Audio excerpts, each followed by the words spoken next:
The 100% Wild podcast is brought to you by OnX Hunt, the nation's #1 GPS hunting app. Download today in the Google Play and App Store. Hi, and welcome back to the Drury Outdoors 100% Wild podcast, proudly brought to you by OnX Hunt. I'm Tim Chelsvik. I'm Matt Drury, and we got another good episode coming your way. We do. But we got to create the good episode. So watch as this thing unfolds. It will blow your mind. Man, that's some hype. You're hype, man. We will hurt a lot of people with this show. Yeah. Because it's that good. Yeah. So we're getting close to the season, right? As we film this, we're filming here Wednesday, September 11th, and it will start Sunday, September 15th for us here in Missouri. The exciting thing for me was that my DeerCast was reaching out to September 15th so I could see opening day on my DeerCast forecast. Yeah. Made me happy. And the 10-day, I mean, you got a long reach. Yeah, it's got a long reach. But it's, looking at it for you and I specifically in this area, the bummer part about it, a really good cool front's coming through 2 days before the full moon hits, 2 days before. Like, we're going to miss the best. The timing is not quite the right. Timing sucks. Yeah. Like, we're going to miss the best 2 days. Well, and I think they're forecasting upper 80s for opening day. Which is going to be a killer. Typically, I would not probably go. I know you, no matter what, you're going. It's Christmas Day. Yeah, I get it. And there's a lot of guys out there breakfast that do that, but I won't if it's that hot. It's just, I know my spot and I know the DNA of my farm. Mark and Terry always talk about that. It's kind of a waste of time as far as if my goal is to go in and see a shooter, which because of the limited amount of time I have to hunt, that is my goal. Yeah.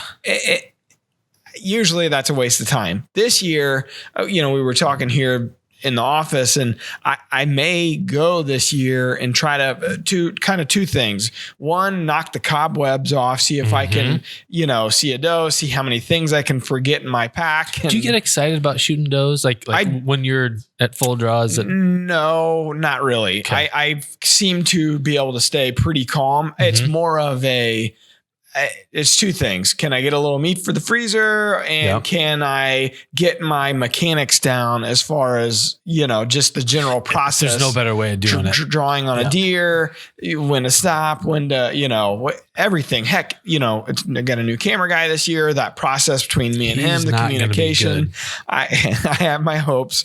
So, it's all of those things. The other reason, and this isn't necessarily the best reason to go hunt, but as far as what we do for a living, Mark and Terry's farms may not be in the best condition this year. Terry specifically with EHDs just getting hammered and still getting fine and dead deer day after day. And so, as far as content for our show 13, we may be lacking because a lot of the content is Mark and Terry's farms. It's just encounters a good deer that they pass.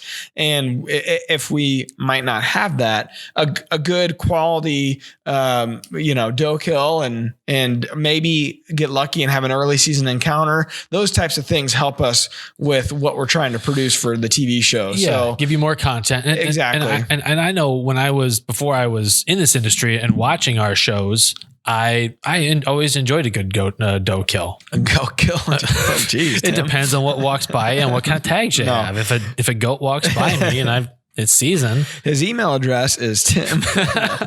Goat lobby after me. Yeah, but no. So I'm looking forward to it. I look forward to a good cold front though, more so. Like that's the other part about it. Like I hate sitting out there and sweating. I know that it's going to be the last 15 minutes until we see a deer. Right. You still got to get out there super early. It's just you're going to sweat your butt off in the process. Yeah. So that part I don't look forward to, but just once I get there and get settled and maybe stop profusely sweating, then it's like, man, I missed Here this. we go. Yeah. I missed it. You're back. I'm back. So I agree. Yeah. I plan on being out. I don't know if I'll be out in the morning, definitely be out in the evening.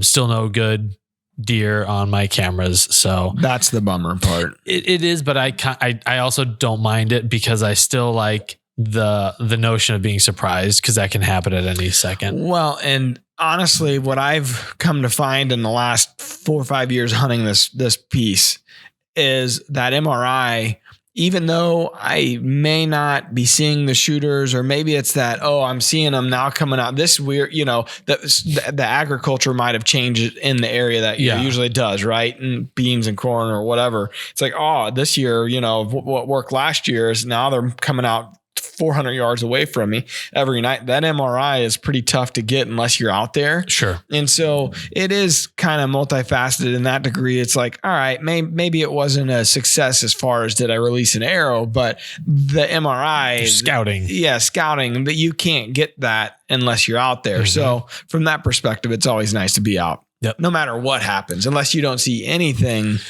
You spend the time on the road, and it's an investment. Yeah, it is. My spot's about an hour and a half from my house. So, it's like 45 minutes from the studio. So when it's during the week, and a cool front comes through, it's not bad. We just take off at 1:00 or in the early season, and, our lunch and head up and get out. And then it's, an hour and a half home, which early season, because of the daylight savings, it's 10:00. It's 9:30, 10:00 till I get home. That's a late night. That kind of sucks. But as far as just in general, like you said, an investment in time on a weekend, Saturday or Sunday, it's an hour and a half up, hour and a half back. Killer. It's a grind. Yeah.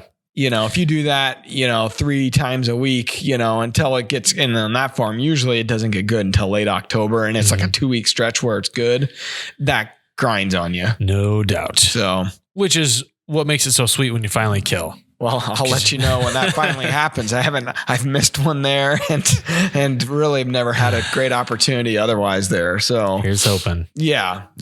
We should probably tease what's coming up in the show. Later in the show, we've got our wildlife word, which, especially if you're going to process your own deer, you're going to want to stick around for. Okay. And then we also have our question of the day is about hunting in the rain. So we'll get to that after we introduce our guest. And if you spent an hour and a half getting to your spot, you're going to just sit there if it's raining. No kidding. It's like, better just stay here and hunt. That's right. Yes. So people that are watching the show may be wondering why we have a LaCrosse boot on the table.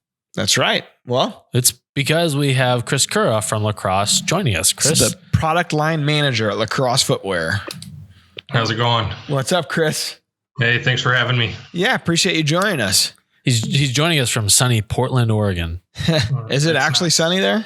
It's not sunny today. It's been rainy the last couple of days. I think that means fall's actually here. So we're heading on to our gray winters that we get here. Chris, Oregon. Which I say Oregon. I'm not an Oregon type of guy, I guess. I've heard a few Oregons out there. That sounds like a Japanese art of folding paper. Right. Sounds like that for sure.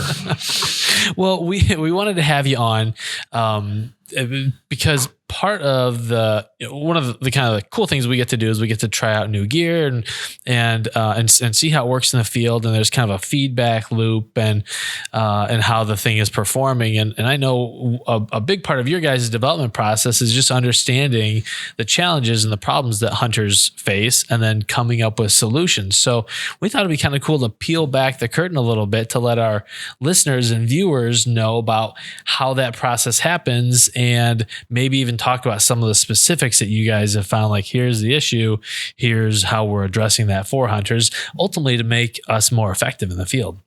Yeah, no, I think the more time we have to evaluate hunters' footwear in the field, we like to get people together and have them actually bring in their boots. And it gives us a lot of good ideas on how they're fitting the person, what they like and what they don't like, wear points on the boot, just different challenges that they face. And it's given us a lot of good insight on ways we can make footwear better and perform better in the field. So I think as we look at our new Navigator series, it's was a good opportunity for us to take some of that on and really try to launch or relaunch LaCrosse footwear in leather lace-up styles, and still have it be meaningful for the whitetail hunter as well as the hunter that's journeying west. And that was kind of a challenge for us. We we're really good at rubber knee boots. We like to think that we are the professionals at making rubber knee boots, especially for the whitetail hunter. So it was also applying a lot of that know-how and a lot of what we know about being the professionals at rubber and really implementing that into a leather boot. And you see that in a lot of these styles, a lot more rubber than you traditionally see on a lace-up boot. Well, and I think, to kind of backtracked on what you were saying, the rubber boot, the knee boot. I mean, everybody I think has seen over the time a good LaCrosse knee boot out there, whether it's on a construction site synonymous, or on a hunter or a guy pouring concrete or whatever it is. I mean, I remember growing up and Mark and Terry, just that's what we wore. That's all we wore forever. And so to then go to this style, it's something that seems from the outside looking in like a big change for the company. But realistically, you guys have been involved with kind of a hiker type boot for a while now, haven't you? Yeah, we have. And I think, I actually have a pair of these boots and I keep looking at them. So I'll try to focus on the camera a little bit more, but we have done leather lace-up boots on the LaCrosse side of our business for quite a while, way longer than I've been at the company. So probably 10, 12 years, I think. But it's all been really price point driven. It's really about like $100 to $120 boot. Our sister brand that we're really successful with, being Danner, we've taken a lot of what we've learned there and tried to implement what we know from that brand and those experiences into this boot as well. So it's not that we haven't had the experience of making lace-up leather boots. Yeah. It's more or less how we can bring that position of that product into a more premium position and provide the end user a better experience in a LaCrosse leather boot. So that's kind of the business side of it. Why don't you take us through a little bit the actual, from the concept to the final product? What is that step-by-step process? You don't have to get through the minutia of it, but how do you go from an idea, or where does the idea come from, and then go from, okay, now let's test it, let's build it, let's test it, and then let's go to market with it? Yeah. So really it comes down to, what are the things that we want to solve? Weight, durability, comfort, and we try to prioritize those. And a lot of what we prioritized into this line of boots, the Navigator series, is durability. And you see that in that boot that you guys have on your desk there. It's the Atlas, and you've got a lot of rubber coverage on that boot. You've got it in the toe. So we developed a really nice rubber toe cap into the boot that's just giving you added durability on that front point of the boot that's probably receiving the most contact outside of the sole with brush, grass, dirt, climbing the hills. That toe probably sees more use than any other part of the boot that's really getting more down. So went with a heavier molded piece there. So it really kind of encompasses your toe. It almost looks exaggerated as you look down from the top-down view. So integrated that into the toe, and then as you work back into the heel of the boot, you have what we're calling our DuraFit heel counter, and that does a couple things. That supports the durability. So as you're kicking boots off, as you're sitting, observing, watching, that can be a pretty high wear area of the boot as well. But the other thing that's doing is actually kind of creating a really strong support system for your heel. So as your heel gets locked into that boot and you lace up and it gets sucked into that heel counter, that is giving you a lot of support. It's going to create a lot more comfort than it looks like it's going to do. It just really encompasses and holds that heel into place. So you're getting a lot of durability, but you're also gaining some comfort and support from that piece. So taking what we know from rubber, making sure that we have the best rubber compounds available to integrate into this boot. And that goes all the way down into the outsole as well as the midsole. So anywhere that we added rubber, we're using our know-how from what we knew about rubber boots and being able to make the best rubber compounds on the market and integrating it into this boot. So durability was one thing, and then you start getting into comfort. So underfoot, we have a really nice PU footbed. So wanted to use something, the one that is a little bit insulative. So polyurethane, what we know from rubber boots, I would point to our Arrowhead Sport. It's a full tub of polyurethane around your foot. So to help combat heat loss underfoot, we integrated a nice poured PU footbed into the boot. And then that goes into a rubberized EVA. So integrating rubber and EVA into the midsole gives you great energy return and comfort underfoot. And then rubber outsole. So that is using our LXG rubber compound. It's a sticky rubber compound. So when we wanted to integrate that into this boot, we really wanted to meet the needs of best traction possible in varying conditions. So whether you're in mud, dirt, or on rock, that traction was maximized. So that sticky rubber, even if it sits on a shelf, it tends to start to collect dust. That's how sticky it is. But it's going to maximize traction in wet conditions, so in rain, or even in dry conditions. So it's a great compound that has worked really well. And so as we concept these things, we really start to identify those needs, durability and comfort, without sacrificing too much weight. Anytime you add rubber, you tend to sacrifice weight, but these boots turned out to be a really decently weighted platform for us.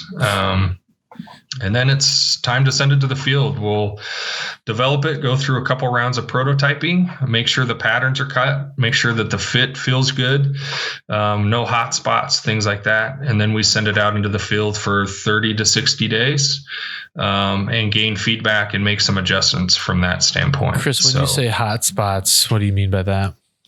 So hot spots, when you make a boot, so where seams run, where 2 points of leather come together, and where stitching runs, or like in this boot, you have the rubber heel counter. There's a lot of seaming.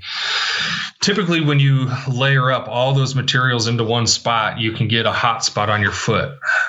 Seams on the back of the heel tend to be a traditional hot spot for people as their heel moves and they have heel slip and their heel goes up and down.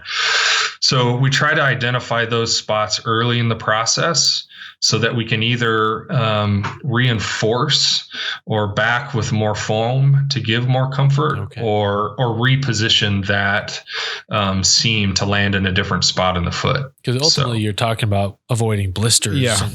Yeah. So that's a big part of it, right? So avoiding blisters, avoiding just discomfort in general, even if you're not getting a blister, just that discomfort of walking where you just want to stop walking is important to us.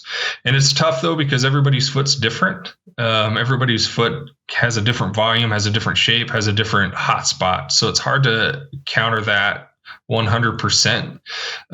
But we can do the best based on our testers in the office, out of the office, to eliminate those key areas. And it typically falls in the same spot. It falls in the ankle, it falls in the heel, or it falls over the top of the foot somewhere where your flex notch is, where the boot flexes and moves. So we try to eliminate that as much as possible, but then encourage people to try to go find a boot that fits. I love to promote our product, but I would say more so and people looking for new footwear to go get fit, understand your size, understand the size of your arch, understand how a boot fits, and then find a boot that fits you. The Atlas may not fit you. Go find a boot that fits you. Along those lines, I have a question, so say you wear a size 10 in a tennis shoe, is there a certain, okay, you'd be a 10.5 in a boot. Early season, when it's a lighter sock, maybe you're a straight 10, but later season, you're a 10.5. So you got some wiggle room for thicker socks. Or is there kind of a standard per se that makes sense for people? Yeah, I think the important thing is when you actually are going and shopping for boots, take the socks that you're going to wear and find that happy medium. If you don't have the ability to buy multiple pairs of shoes to get you through multiple seasons, so an uninsulated boot for early season and then getting into an insulated boot later seasons, take that sock combination that you're going to wear. If it's a lightweight merino wool sock or a combination of a lighter synthetic sock with the wool sock, take that in and make sure that boot fits with that combination. I think there's people that find a happy medium. I tend to wear a lightweight sock and a medium weight sock, and that's my go-to. Maybe late season, I might layer in and just wear a heavier sock and go with that. But I'm also wearing a different boot. So I tend to try to find that system that works for me. And that's how I like to think about it as a system. It's not just your boot, but it's also your socks. What I've noticed is I'll have one size, and then in the early season or the summer, if I'm out and I'm not wearing, say, a hiker and I'm wearing my knee boots that I wear during the season, I end up with some sort of blister on my heels because I got too much room in there. Yeah. And it's and then once you get into the season, when you're wearing your hunting socks, it's like, hey, this is the perfect fit. But I've noticed that a time or two in the summer where I'm wearing maybe my hunting boot from the fall, if I'm trying to avoid ticks or if it's wet out or whatever it is. There's a snake around. There you go. So don't touch me. Don't tell my secrets, Tim. Okay. But Chris, you bring up a good point about this sock liners, because I don't think enough people really know that you could wear a thinner, maybe tighter sock against your skin and then wear another sock over that. And then that kind of puts the friction between those two pairs of socks as opposed to your skin in the sock. Yeah. And the other thing that's doing too is it's managing the moisture around your foot, right? So moisture equals friction. You get a wet, soggy foot and that skin gets soft and tender, and then you add the friction to that, that's when you're going to start getting a blister. So having that synthetic sock layered on top with a kind of a heavier, warmer wool sock around it, that synthetic's going to pull that moisture away from your foot. Then it's going to go into the wool, and then hopefully it lets the boot do the rest, whether it's a rubber boot and the polyurethane liner is going to pull that moisture up out of the top of the boot. And it's the same as your kind of your clothing. You're trying to manage that moisture and wick that moisture away from your body. You're doing the same thing with your foot. Whatever you do, don't wear cotton socks. You'd be amazed at how many people that I see still wearing cotton socks with their hunting boots. And that cotton is just absorbing and holding that moisture versus pulling it away from your skin. So I think there's a lot to be said for your sock system and figuring out what that is. And if Matt was leading to a point where he likes to maybe use a lighter weight sock before he gets into his actual hunting season socks and he experiences heel slip, there's creative ways to lace boots that help really lock in your heel and adjust the fit of the boot as well.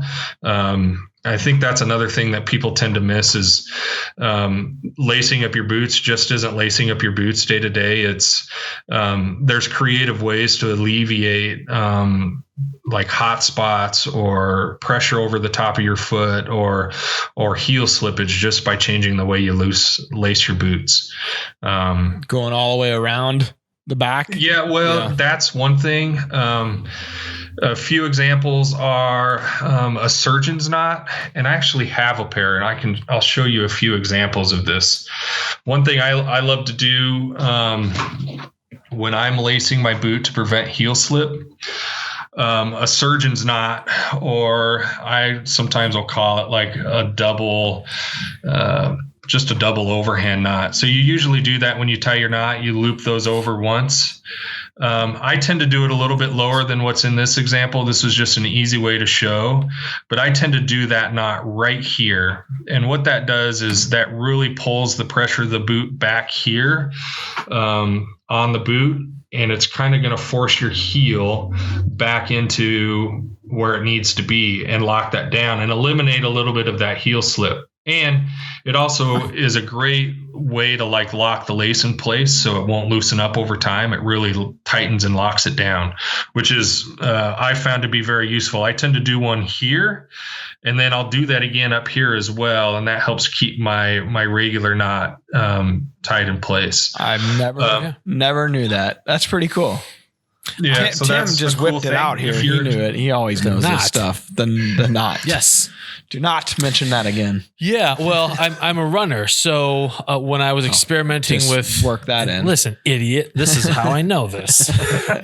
When I was first starting to run, I was experimenting with different shoes, and they all have different cut, different fit, and I was getting blisters on my heels because I had too much room in that heel cup, and so I started doing the heel lock to lock the shoe a little closer, snugger on my foot back there, so I wouldn't have that. But it's, your feet can make or break your hunt. That's why, I mean, this isn't the sexiest podcast we've done, but it's mission critical information. Certainly early season, if you're Western hunting, big time. It could ruin your hunt. And then late season, I guess those would be the two critical things. Then late season, even Midwestern huntings, tree stand hunting, whatever. It can get brutal. Dude, you only got the right socks on, or you get the wrong pair of thin solid shoes or whatever, boots or whatever. You talk about if your toes go, it's the first thing, toes and fingers. It makes it miserable. Get them back. Like once they get cold, they're not getting warm again. Nope, not coming back. So you don't ever hear anybody leaving the stand for being too warm, right? Yeah. Like you hear people leaving the stand for being cold or leaving the field from your toes getting frozen. Well, I think that goes to be said. Like I've always envisioned or always seen my feet as like the foundation of whatever I'm doing. Like if I take care of my feet and then obviously layer up properly on top as well, I'm going to be able to stay out there as long as possible. Well, I think in our industry in general, that's one of the talking points for apparel and footwear, and it's being more able time to, on task. Yeah. So once you get there, being able to stay there, and our question of the day later is kind of going to go towards that this very principle, but. With clothing, it's become thinner and lightweight. And I remember back in the day, early 2000s, the stuff we were hunting in was so heavy stuff. And even back then, like the boots, I got some LaCrosse boots like that were heavy boots Moon that boots. were really, and it just was the technology at the time. But now it's amazing how lightweight and thin this stuff can be and still have that same protection that you need. Yeah. Is that something that's really evolved big time for you guys over the last decade or so? Yeah, I think it is. And I think as technology gets better and types of insulation improve, it's allowed us to create those lighter weight platforms that perform just as good as your old like 2,000 gram pack boots or whatnot. Now you have more of a lighter weight hiking style with 1,200 grams of Primaloft in it, and that just inherently has a better insulative property to it based on how much air is trapped between all the fibers of the insulation and things like that. And it just gives you a lot of opportunity to be a little more nimble on your feet and not be kind of weighed down and tired out just by having a heavy boot on your foot. I think that's the other thing that I would touch on too is, we talked about heel slippage and fit of the boot, but also when it comes to like keeping your feet warm, don't have a super tight boot. Give yourself some room.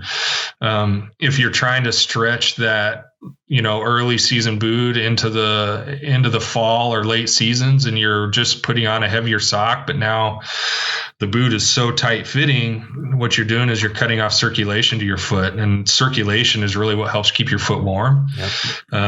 So make sure you don't have a super snug fitting boot. Give yourself some room. What a lot of people will do too is they'll actually size up their boot for late season, and that gives them enough room to wear a heavier sock, but it also creates a little bit more of an air gap in there to where it's holding weight itself. And that's more on the rubber boot side, I would say. But like in rubber boots, late season, a little bit of space and room in the boot can be your friend, simply because it's going to help insulate your foot and create a little bit of an air gap. Versus cutting off circulation and eliminating that space for your foot to really function properly. Sure. Good to know. We could do a whole episode on like just foot care for the field. We just did a whole episode. We could talk about how you're supposed to trim your toenails. Oh. It's funny because Dad always, like, before shed season, I always thought it was funny. Like, he'd do interviews for, when we were doing Whitetail Madness and reality series. And there was a part about, hey, trim your toenails and lace up your boots. And I was like, that's a weird thing to say, but he's dead on, like going, or if you're out west or whatever, in these early season, big hiking, like that's one thing that you don't really think about, but makes a big difference. Yeah. If your toenails aren't trimmed, they typically say trim them kind of square with your toe. But if they're too long, you're going to get force from the toe box hitting there every footstep, and you can bruise them, and you can actually blow off your toenails, which is Jesus. Not it's a family podcast. It is. One of the races I was running, it was a marathon, and a guy blew off his big toenail and took off his shoe and ran with a bloodied sock on his right foot, carrying his right shoe, because I bet he did not trim his toenails. I got a similar story, but it happened at the Party Cove at Lake of the Ozarks in college. We can't talk about it on the air because it wouldn't be appropriate. But I know that man's feelings.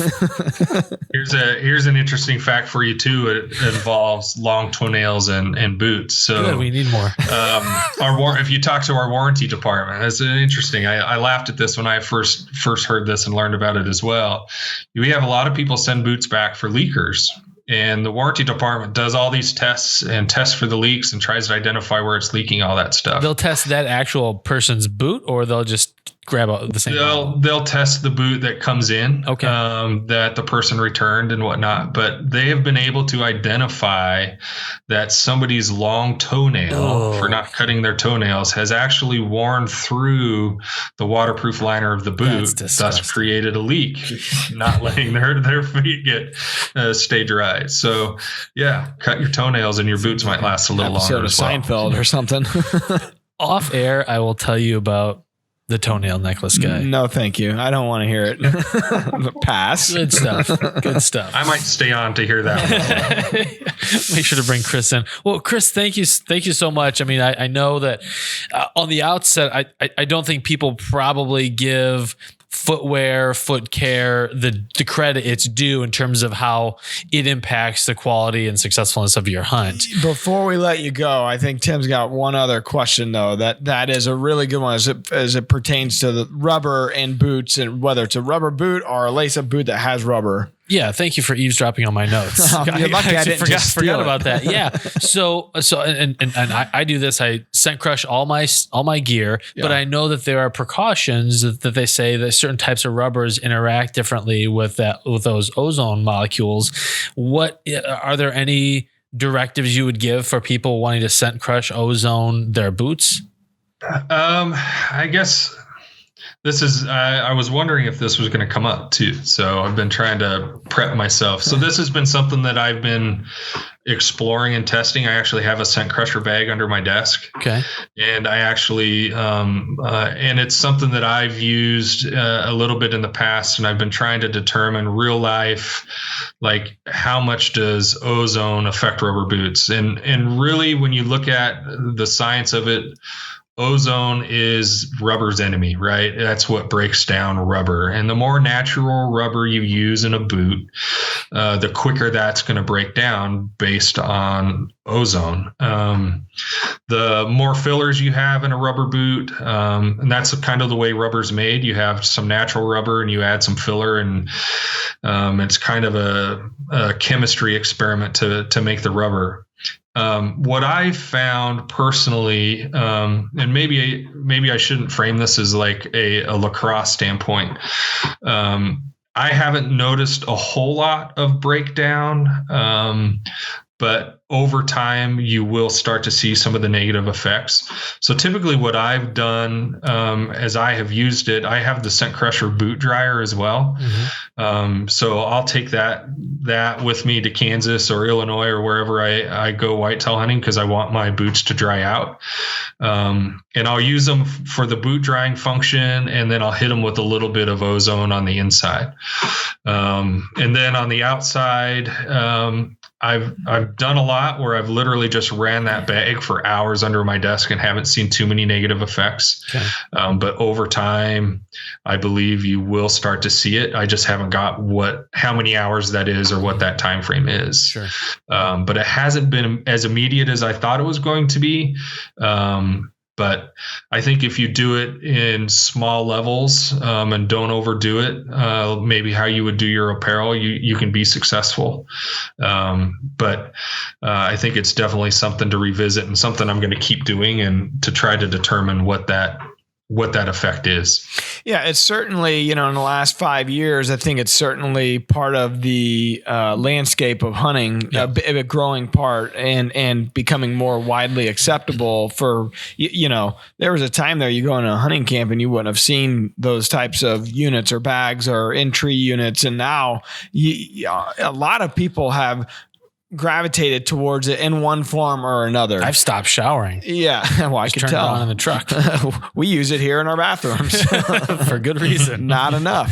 So it's just one of those things that's becoming more widely accepted, and I think it'd behoove any company to test that, any footwear company to test those parameters and try to come up with a guide for people, because there is with anything.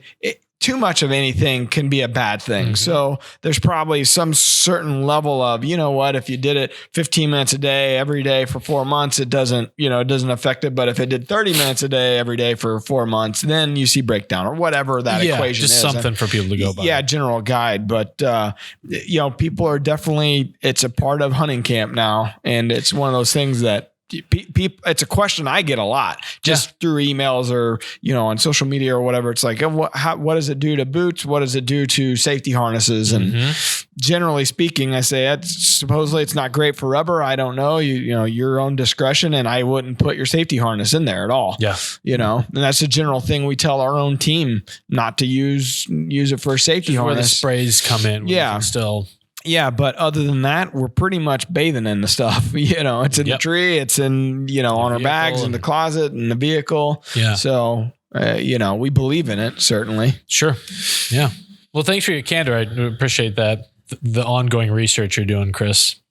Yeah, and I think there's more to be determined on that level, and kind of what Matt led to. Like, if we can come up with that standard or those guidelines to, maximize your efficiency and your scent control while wearing our boots, I think that's a positive. I think that's a good thing. Just don't think we're 100% there yet, but working towards it. So definitely something to keep in mind. Sounds like a future podcast. Right. Let's do it. Yes. Well, Chris, thank you for joining us. We appreciate it. If folks want to find out more about maybe the Navigator series, the Atlas boot, where would they do that? Best spots to go to our website. So lacrossefootwear.com. Perfect. All right. And then, beyond that, if you have questions, our customer service team, they're really good. They're really good at getting answers and pretty knowledgeable themselves. There's a lot of ways to get a hold of us, whether it's through social, through our website, through our customer service team. So don't be scared to reach out. We've got a good team. So cool. I'll make sure we link up that contact information in the notes, and we will say goodbye and thank you to Chris. thanks for joining us again. And we're going to keep on rolling with the show. All right. Thanks, Chris. Appreciate your time today, buddy. Thank you, guys. Appreciate it. Safe hunting this year. And I'm going to ask you to stop touching my boots. Well, now, I don't have a pair, so I had to. And I have been using these boots. I've been out checking trail cams with them, and they're a little warm this time of year. Well, I was going to say, those are 1,200. So, yeah, you got insulation. Yeah. So, I'm not going to freeze by any stretch. So why don't we do this? Why don't we roll into the wildlife, or not the wildlife word? Let's roll into the question of the day, because it's a good one. It's for early season. Yeah. And we'll probably try to get through it pretty quick and for the sake of our listeners. Yeah. So question of the day is brought to you by the new LaCrosse Navigator series. Over 100 years of expertise culminates in these new lace-up boots that are 100% waterproof and 100% ready to go farther and hunt longer. And I think that's very appropriate because we got a good dose of Navigator series today. Right. That's right. And this question comes from Chris in Alabama. I had a question about hunting in the rain. I know, obviously you don't want to hunt when it's pouring down raining and the wind is blowing like crazy, but what about hunting when it's a steady rain all day? And with that question, is it better to hunt like when the rain's near the end of the rain or, before it's going to rain, or is it okay to hunt during the rain? That's just a question that I've always kind of wondered. All right, guys, I appreciate it. Yeah, we appreciate you taking the time to ask us the question, Chris. Absolutely. And, it's a good question. So give your thoughts, and then I'm going to kind of jump in on some things that might help hunting in the rain. Sure. So it kind of does depend on where you're hunting. If that's the only time you have to hunt, and and you've traveled a great distance, then obviously go hunt. But I think whitetails respond to rain like people do. Like if it's a light mist, they'll probably be out in it. But if it's a soaker that you wouldn't want to walk out into, then they're not going to want to walk out into it also. If it's a quick hit rain, I think those are ideal. And we're doing this early season because there's a lot of energy in the atmosphere this time of year. Pop-up thunderstorms tend to happen. Exactly. And what happens after the thunderstorm is the important part. Usually it's ushered in, but there's a little cool front or even a cold front that comes in with that. And that can really get deer up and moving. Big time. That's what you're looking for. Realistically, that's an ideal scenario. So if you can withstand the conditions and it's not lightning or something crazy like that, because I've had those instances early season too, where I'm sitting in a tree and it's like, all right, if we can withstand the weather conditions, it's fixing to be really good when this passes. But when it's lightning and you're in a tree and you're sitting in a metal stand, and that's when you probably need to be smart and get out. And, like that guy from the Great Outdoors. Yeah, exactly. 66 times. Yeah. So, but there are great, in general, the gear today is so good.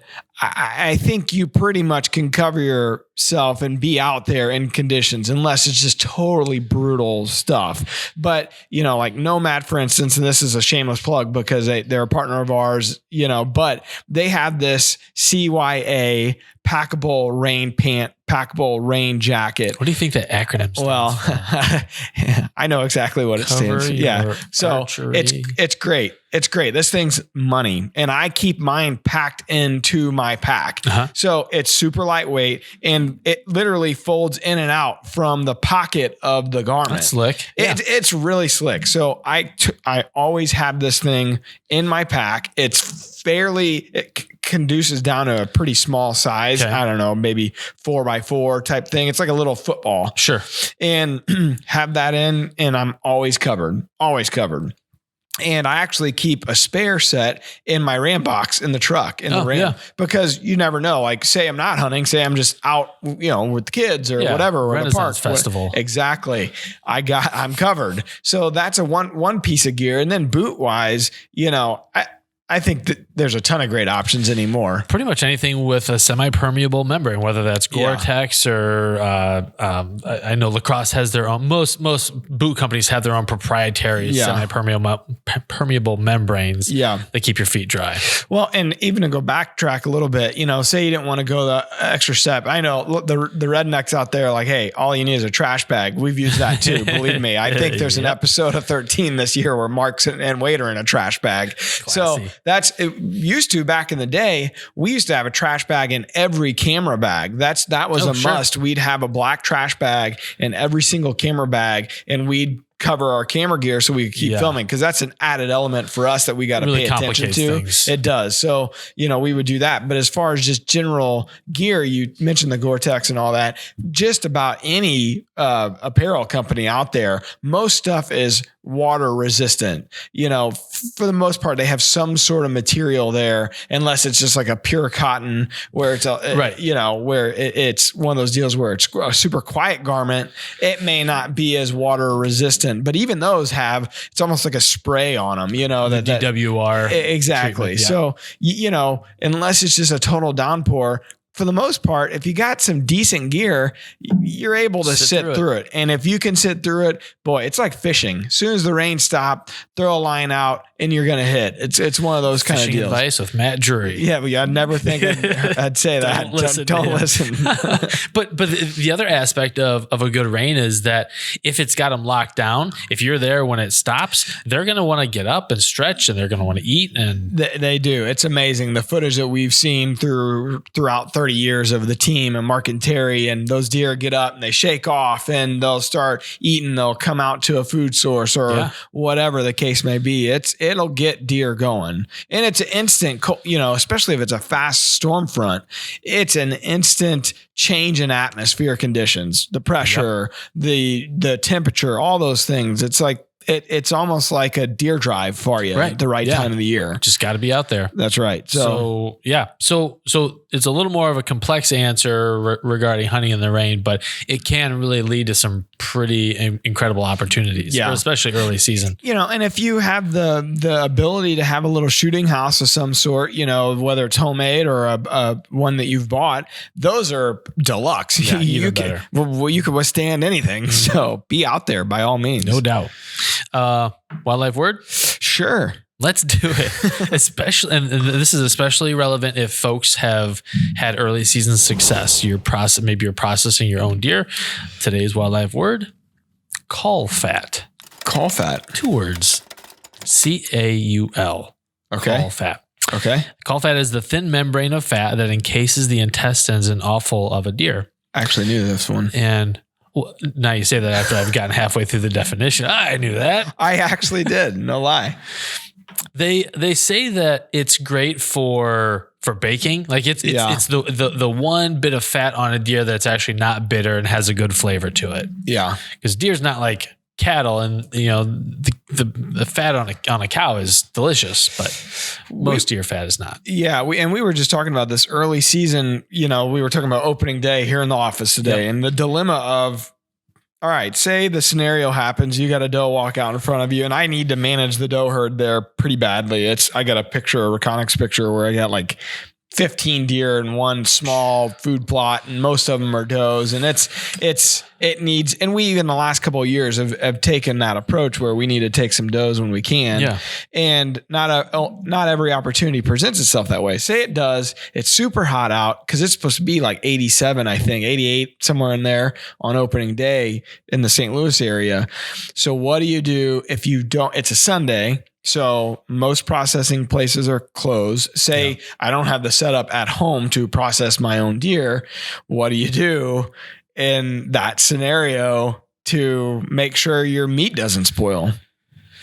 So what would you do? That's tough. Well, have some ice on hand. Thankfully, I've got the setup under my deck at home, so that's not, because that's where I will process my own deer. But I have had to preserve deer for a few days during early season, and I've gotten a big like a coffin sized cooler. And obviously you want to get them. I only have the cooler because I put dead bodies in. That's why I wasn't going to say it.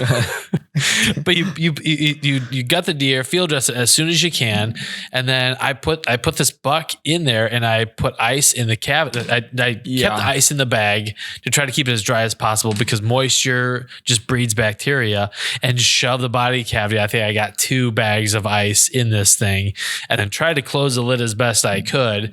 But it kept I was doing a field dressing seminar at a local library, and I wanted to bring a deer to show people how to do it.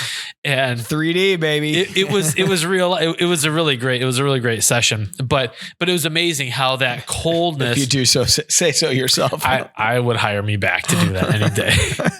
But even the hooves on the deer were cold. They were sticking out, but that cold just sucked the heat out of the entire body. And I would have to change a bag, every now and again. Yeah. But that's probably the best way that I can think of, unless you have a place to hang. Because if you don't have the means, that's a serious issue. You do not want your meat to spoil, obviously. Yeah. So you got to handle it properly. So yeah, and if you can get a mesh bag to keep the flies from laying larvae on it, like you want to do that. Yeah. So hopefully a problem that we will face. That's weekend. Right. So, all right, let's wrap this thing up. If you want to submit a question to the show, go to druryoutdoors.com/podcast, click the send voicemail button. It's easy to do. Leave your name, location, and what your question is. And a few quick points of business. First of all, next week, I believe it is. I think it's the 16th through the 20th. Hey, Scott, is that right for Deer Week? I believe so. Yeah. So 16th through the 20th, MOTV. They're having a special, and it's Deer Week's going on the Outdoor Channel, and then I think MOTV's running some sort of special where it's like a full week of Drury Outdoors content for free. They've never done it before, but it's something that you guys want to check out. So it's the missing link I get the question all the time, like, hey, can I go to DeerCast and get all of the Drury Outdoors content that's ever been made? No, you can't. You can get all of the DVDs, all of the VHS content, all of the DOD TV stuff that we put online. Literally all of that is in DeerCast. Right. But the Outdoor Channel, who owns MOTV, the app, they actually have the rights to our Outdoor Channel TV shows until 2021. So I always push people over to check it out over on MOTV, and they have everything available. Well, it is a paid app. It's a paid service. So now you can check it out for free for a week and get your fix here leading into deer season. So I did want to mention that. And then ultimately the big push here, obviously, deer season's here. DeerCast is here. New version. It's bad to the bone, man. We've tweaked the algorithm. We have got new features. It's really changed the way that we're doing business internally and looking at how we track deer and how we go about trying to get on a deer, all those things. So it's streamlined a lot of stuff. It's got a lot of great information in there. You just got to check it out. So, and we've had people with success stories finding their deer because they use Track. Yeah. The feature called DeerCast Track. Revolutionary, never done to this extent before. And we basically take a map of a deer, and you could place your finger anywhere with a cursor on the deer where you feel like you hit your deer, and it'll populate some hits from our library. We take 4 experts and probably 4,000 or 5,000 track jobs between the 4 of them. It's incredible. And we basically tell you what their expert advice would be on trying to recover that animal. So early season here, all season, there's a lot of reasons why you would want it. Early season, time is of the essence when it's hot. Doubt. So it's good, valuable information to have at your fingertips. We should also welcome all the new listeners to the podcast. We see kind of on a weekly basis how many people are listening, and there's obviously an uptick this time of year. Yep. Do subscribe to the show. That just makes sure that you get the most recent show immediately when it launches, and it's free to get. All right. I think that does it, man. Let's do it. Thanks for watching, everyone. Safe hunting, everybody. We're adding new videos every week, so make sure to click that subscribe button and check out all of our amazing content. This episode of DoD TV is brought to you by onX Hunt, the nation's #1 GPS hunting app.